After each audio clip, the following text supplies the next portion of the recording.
If you just joined the program, is the front burners. This is the policy discuss segment. We'll look at the Nigerian oil and gas sector. As the president said before the end of the first quarter of the year 2025, the sector will receive an additional $2 billion investment. Yes, let's talk about investment in the oil and gas sector. And we have a guest who joins virtually this morning, Dr. Emmanuel Udofia, is a petroleum engineering consultant in MD of Suneses Energy. Good morning. Thank you for joining us. Yeah, good morning. Thank you for having me. All right, let's look at the oil and gas sector in Nigeria. Now, earlier before, when we were talking about the oil and gas sector, just briefly during news analysis, we looked at areas where monies have been committed into in terms of exploration and how much of crude Nigeria now produces, about 1.8 million barrels per day, which is an increase due to oil theft. What has been going on, it has fallen short of that, and then the government targets 2 million barrels per day. But we need investment around the oil sector. Now, if we're talking about that, what's your assessment of what's been going on in the oil and gas sector? And if we're talking about intentionality in this investment, how should it be? Thank you once again for having me. I think it's good to lay a good background because, like you mentioned, the Nigerian economy heavily relies on the oil and gas industry. 40% of our GDP is from the oil and gas. About 75% of the current budget, 2025 budget, should be coming from the oil and gas. And you just mentioned about the 2 million barrels here.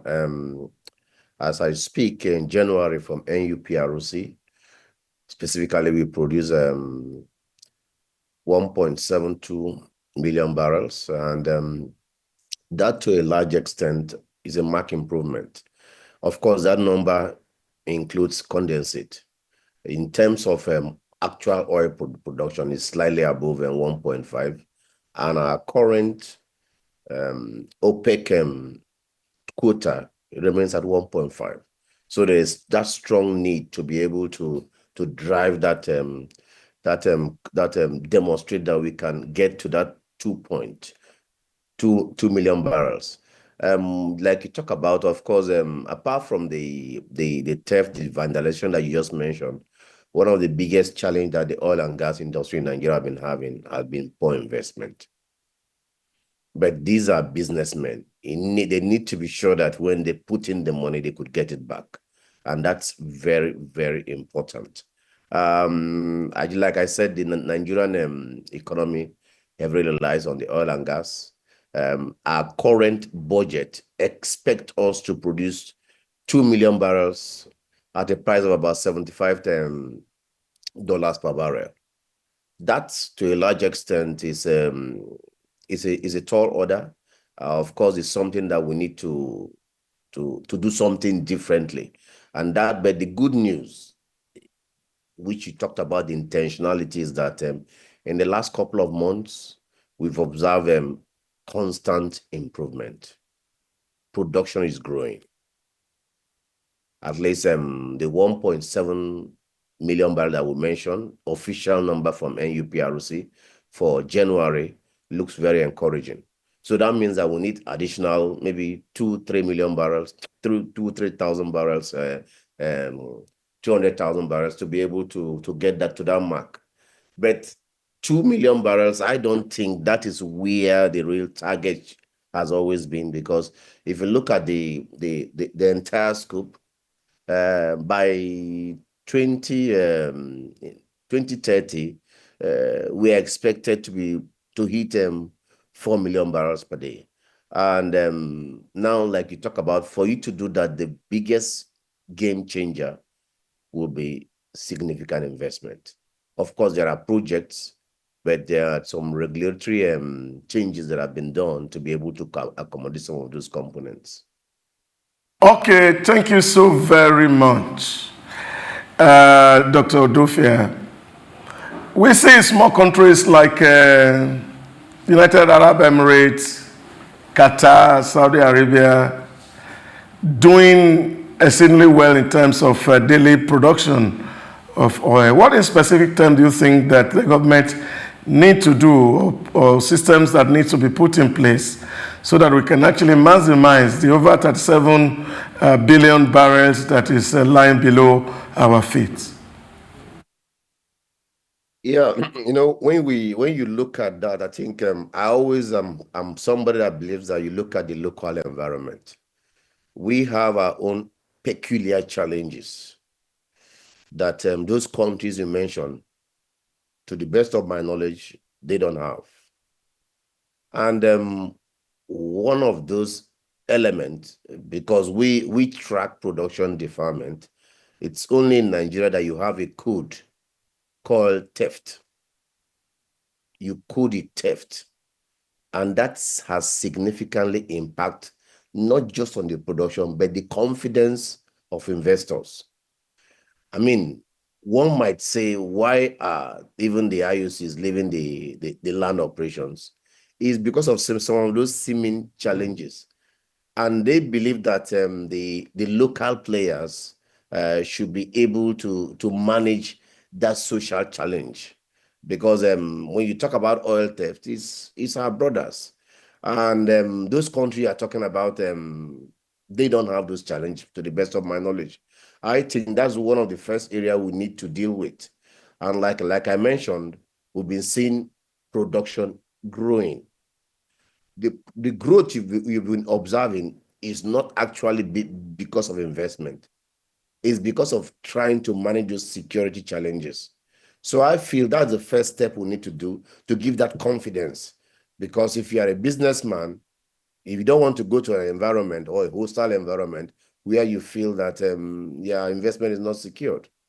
And that's one of the reasons why the IOCs now are looking at the deep water, because those challenges, those exposures are highly limited in those areas.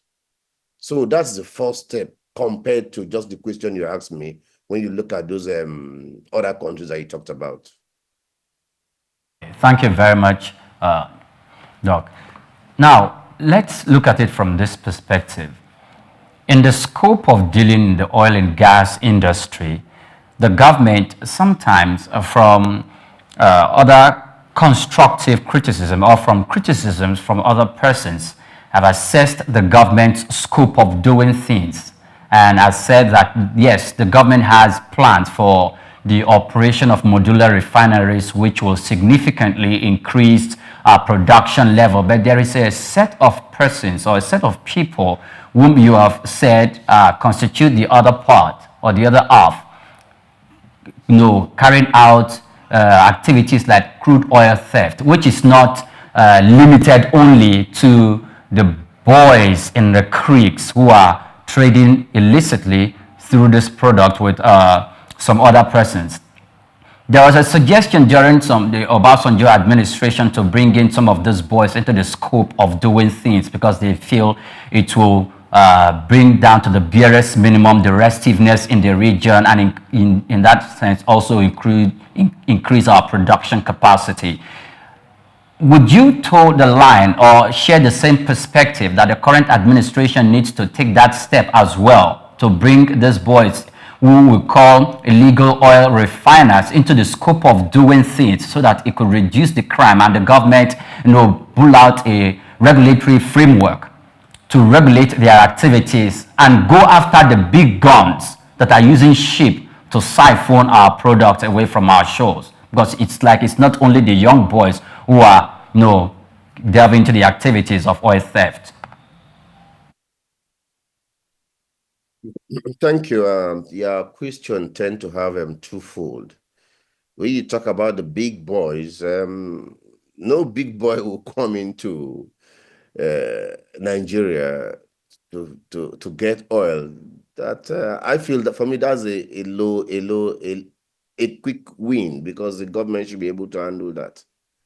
But going back to those boys you talk about, or I call them our brothers, because whether you like it or not, they are one of us. That's why the strategy of the government in terms of allowing the local players, the local operators to start dealing with that, because the Nigerian local operators can be able to manage that, what I call the social contract, which is what the IOCs cannot. Because giving me a field, I'm a Nigerian, or giving you a field, you go, I mean, these are one of us. Now, what do they want to do? You were talking about refinery. Refinery is a different thing entirely. Of course, yes, they've been able, because to be able to carry out those activity, it shows that that person has some level of technical competence, which could be better managed. And if you have that social contract with them, they could be better explored, because at times it could be some of the inherent challenge that they have. But the key thing is that, one, have that social contract. And which is why I said that when you look at the production have been increasing, at this stage, what the government is basically doing, they brought in security and beef it up, and that has somehow tamed that area. But to be able to have it in a sustainable way, the local operators should be able to handle that, because that is the real reason why most of these fields are being divested to Nigerians. So I believe that it could be, I think the government is on the right track, and it's for us to continuously do what we are doing to be able to grow do those numbers, because the 2 million barrels that we are looking for this year, yes, the target look very optimistic, but I believe that it's achievable. It's achievable, because with the coming on stream, like the Renaissance project, or from SPDC, operated by to be operated by Nigerians, and the transition from mobile to Seplat, which of course is Nigerian to a large extent, we should be able to get those numbers. But like I said, two things here: investment, but that social contract is very important, because that will influence investors, and of course influence the confidence of how we need to operate our fields. Let's look at the types of oil exploration that is done in Nigeria. There is the onshore and the offshore. And while you were responding to the question on oil theft, you mentioned that some are moving towards deep water exploration now, where some of these activities are limited. But what are the challenges with deep water projects? We have one that is currently going on by Shell, which has about 55% investment in that, and you have other oil companies in that. But what are the challenges with that? Is this something that companies can turn to if the major onshore production is challenged a lot by oil theft? Sorry, I didn't get the question right. We're talking about the types of oil exploration done in Nigeria. Now, while you were responding to the question on oil theft, you mentioned deep water exploration. I'm asking, what are the challenges with deep water exploration? Is it something that a lot of companies, oil exploration companies, can actually take on as a way of avoiding the challenges with oil theft?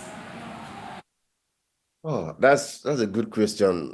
Actually, I've worked in deep water, and one of the strategy in deep water operation is fewer wells, higher production, because it's capital intensive and the risk is very high. It depends a lot on technology, a lot of technology.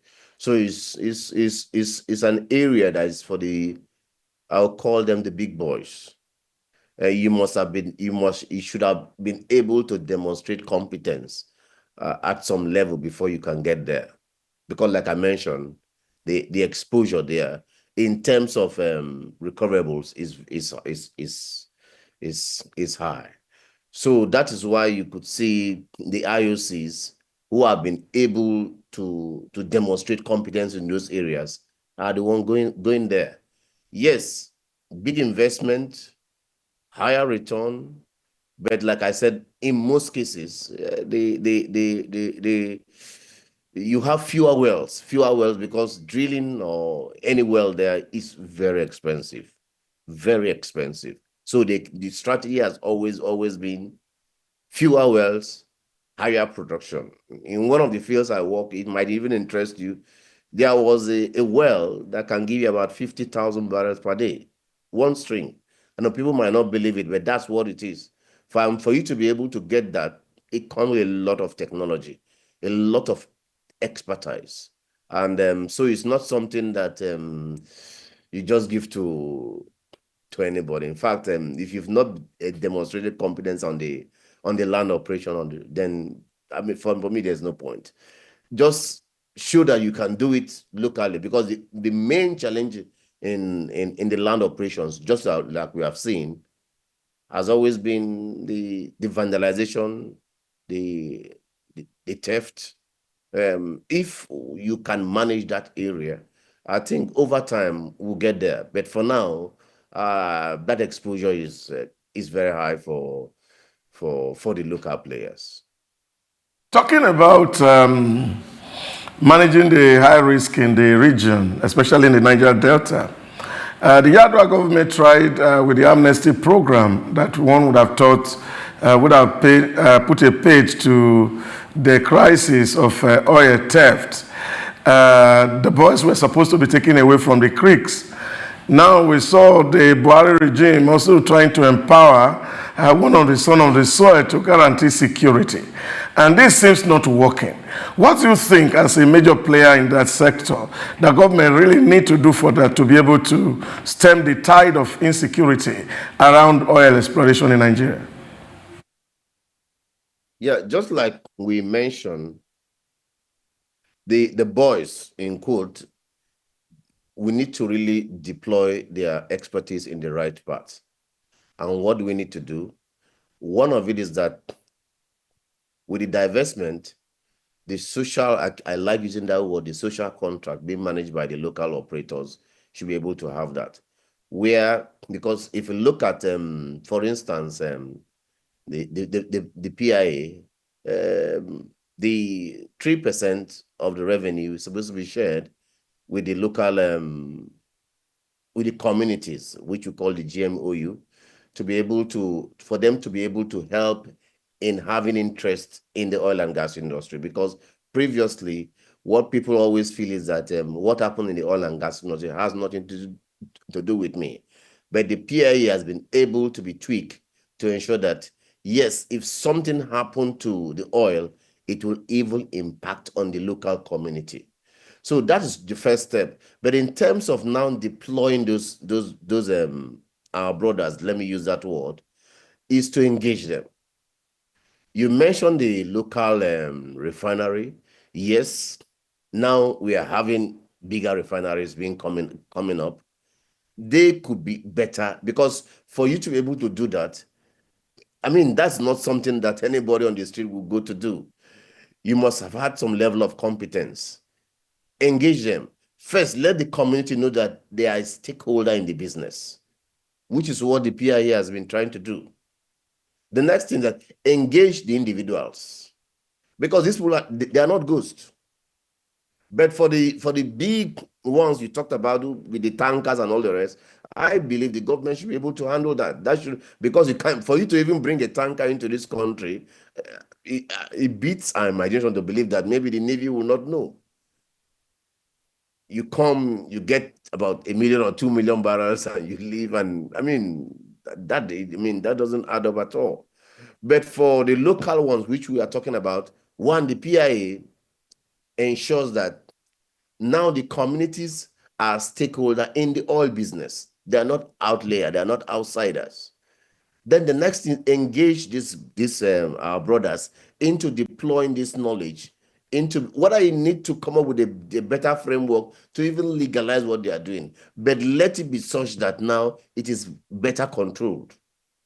And those are the kind of things that the PIA or the government has been looking at. I just mentioned that the question one would have asked, why in the last 3-4 months or thereabout, in fact, since this government came in, our production have been growing. It's not because of new investment. It's because those areas of the security is better managed. And that's what we need to focus on. So it's not a quick fix. because it's a habit that has been formed for a long time. But it's a continuous business improvement. Let me use that. Yeah, also looking at the inflow that just came in, is worth celebrating that $2 billion is being a challenge into that sector. In your own view, what do you think would be the quantum of investment, maybe in dollar terms, that will help us ramp up production to 3 million barrels daily? When I started, I said that by the government target, by 2030, we should be attaining 4 million barrels, which means that let's assume by the end of this year, if we can attain the 2 million barrels, that means that additional 2 million barrels is expected. Of course, we don't expect that to come from the land operations. It's majorly some of the big investments that are already on ground, like the FID from the Bunga North, and of course, the Total and the Zabazaba project from Eni. So those are the kind of elements that can boost, because the deep water will be the game changer. The deep water will be the game changer. And in terms of numbers, for investment, I will be a little bit cautious in putting a number to that for now. But I believe that with the investment being done, starting with Shell, with about $5 billion for the Bunga North, I think we'll be getting there, because to double our current production, let's assume we are on 2 million barrels by the end of this year. For us to get to the 4 million barrels by 2030, that means that we need to do something extraordinary. And from my estimate, that game changer will come from deep water. Like I mentioned, the strategy there has always been fewer. When I say fewer wells, I didn't say fewer production. I say fewer wells, but large production. Because for a typical well in the deep water, you can get 10, 20, at times 30, up to 50,000 barrels per well. So it's something that comes with a lot of rigor, a lot of investment, and technology. Technology plays a very key role there. Thank you very much, Dr. Emmanuel. First of all, the part you told concerning the utilization of our local boys by way of advice that the government should bring them on board to make use of their technical ability it's an advice that I like, and I want to say by virtue of your conversation and communication with those who are playing in that sector, you extend this advice to them so it becomes a reality. Now, let me take you back again to Rivers State. Recently, the current administration has made some form of move to continue oil drilling and exploration in Rivers State. And the issue in public came up again. The specific issue that came up was the Ogoni cleanup that, the Buhari administration, came up and talked extensively about cleaning up that environment. We saw the move of the former vice president, Professor Yemi Osinbajo, and the World Bank trying to champion that move. But as it is now, we do not know where we currently are concerning that conversation. Do you think this might impact the current investor confidence in the sector, given that the current administration has made the cleanup of that environment a secondary matter? Now, my second question is this. We have been putting lots of fund into oil exploration in the northern part of the country, which is this Bunga North that we are talking about. Do you think we are getting anywhere near success where we can begin to see the fruit right in front of us? Let me just touch about the Bunga. The Bunga has demonstrated that the Bunga North project the FID has been held back for a long time. So it was a very good news to know that have been signed off. That is, Shell has demonstrated that in the Bunga main. So I know that very well. So I don't think there are a lot of issues there. The first question you asked you talked about, sorry, could you come back with the first question? I can't remember that. There was the first question you asked. Okay, go on. Sorry, what was the first question, please? I referenced the Ogoni cleanup that was, that the former president commenced, and how this administration has made it a secondary matter and not primary. From first-hand information, I wouldn't say it's a secondary matter, because over the weekend, I mean, I had a chat somewhere where that came up, and I know yeah, it has not been as fast as we'd expect it to be. Yes, because if you ask me, this shouldn't have happened in the first place. This shouldn't have happened in the first place. But we can do it better. I want to believe that maybe it's not as fast as it should be. Clean up to a large extent takes a lot of time. Like I mentioned, I spoke to somebody who is involved in that project, and I know the government just kickstarted the project, and I believe in the next couple of weeks or months, they will be making a lot of progress in that area.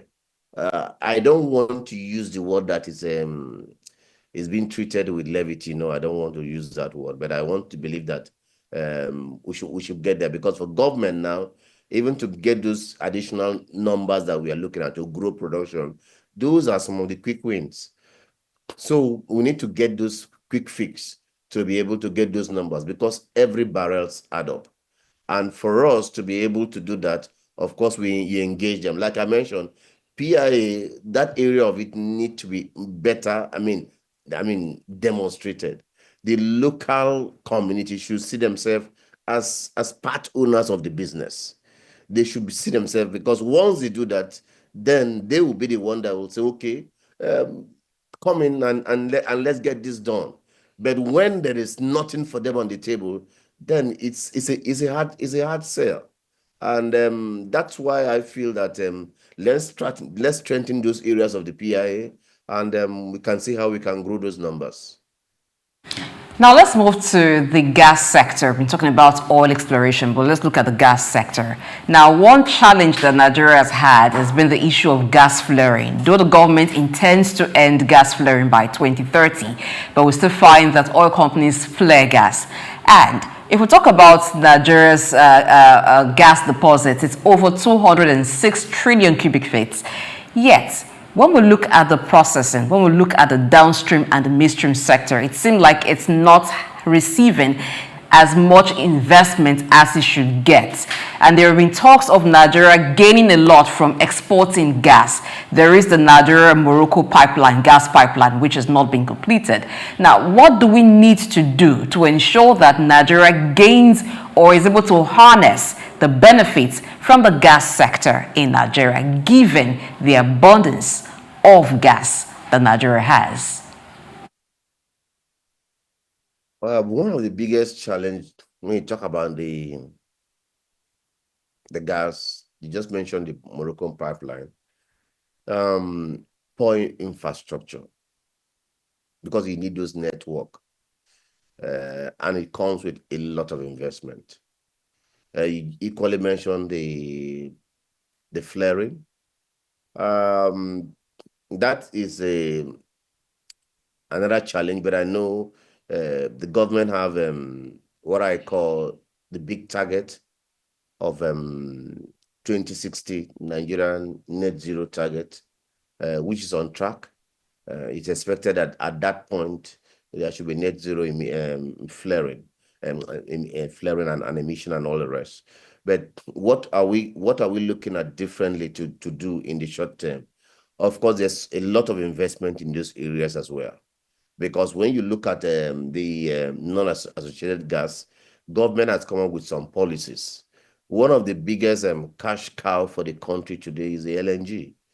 And I think we are 6th in the world, and the government is at a minimum want to stay there or see what they could do to get that up again.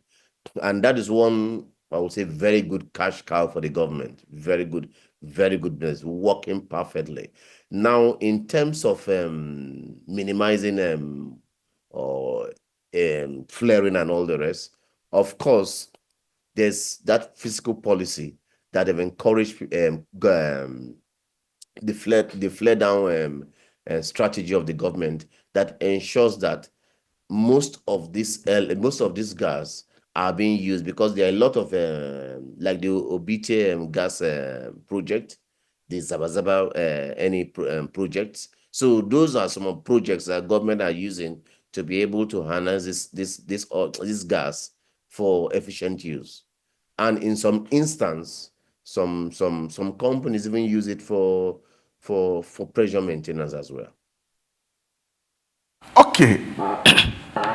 A lot of people also argue that corruption in the sector has been quite a huge problem. In your assessment, how transparent is the Nigerian oil and gas sector become in the last 1 year?